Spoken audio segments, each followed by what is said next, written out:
I'm Cheryl Kemeny, president of Crystal Theater, and I am here before one of the shows, and today I'd like to speak about the Crystal Theater method. Our motto is love and kindness, and by that I mean we don't yell at the kids, we don't degrade the kids or criticize them in a way that is not positive. So always it's like, oh, give me more of that. Yes, funny, louder, louder. And all of those emphasis, give me personality. All of that is important, but never a negative word. That's the key. Secondly, the most important thing to getting a good sound is vocalizing before every rehearsal.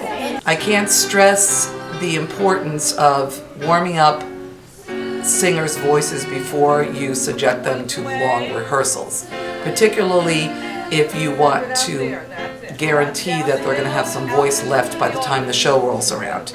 So we always proceed with a routine, standard order of vocal exercises, which you can also get on our website. You could download them along with the rest of your package, and I recommend doing that unless you already have your own vocalese to do. But if you spend 5 to 10 minutes at the beginning of every rehearsal, that will, number one, gather all the students together, focus their attention, warm their voices up, and then you can move on to your acting exercises, whatever it is you do next, and then boom, right into the rehearsal. And you have the whole group focused and ready to work without having to go, shh, shh, okay everybody, quiet, quiet, which can get really annoying. And you can, if you have high school students or middle school, you'll be shh and telling them to be quiet forever. So use the vocalizing routine or whatever your acting exercises are. Elocution exercises are also very important. Those of you who have degrees in theater as opposed to musical theater will have a whole repertoire of those. We'll probably have an ample supply of elocution exercises. If not, I would go look them up other places online, but that's another important factor in your rehearsal. Another aspect of the Crystal Theater method is that we like to keep the students busy at all times. So we have more than one teacher, and in this case it could be a high school assistant who's going over lines in another room with them, or a lot of times our dance assistants come from various local dance studios, and once the choreographer has taught them a dance, the assistant will take them and drill in another room. So always you want to keep the students engaged so they're not bored and you're not wasting their time.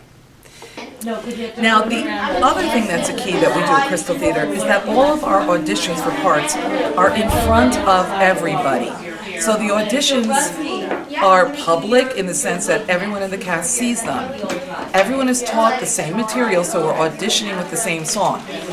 How do you go about that? You pick the most difficult song in a group number, so you're not wasting your time learning something they're never going to sing.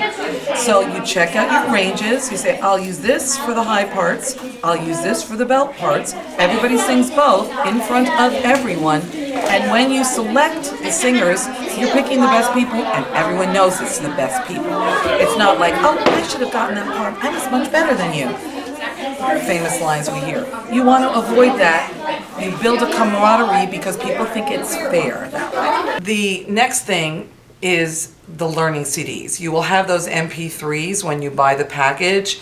Those are crucial to them memorizing their lines, because if you're like us, we only meet with the students once a week and until the show. Then we have 2 dress rehearsals, and before that we'll have a long, like 6-hour tech rehearsal where we go through the whole show on the stage with the mics, the whole 9 yards, props, set pieces. If you want them memorizing, you want to have those MP3s or CDs. The younger students need the CDs so they can listen to them in the car with their parents.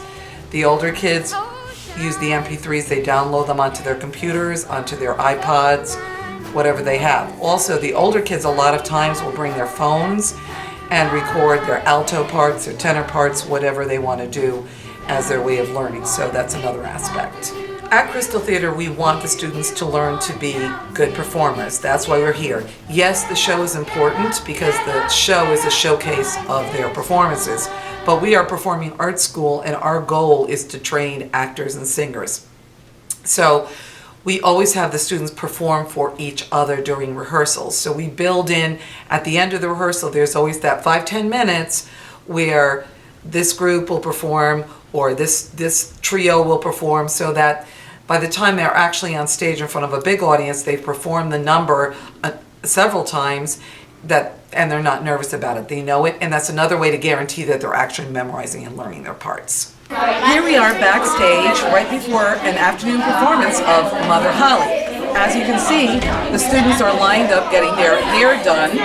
We have our directors have many functions. We have sprites, we have animals, and we're going to transform these kids through makeup and hair into the animals you see, like over here, like David in a little cow outfit, a couple of cows, owls. He hasn't got his makeup on yet. That's all part of the fun. When you're in a show, every show at Crystal Theater is Halloween.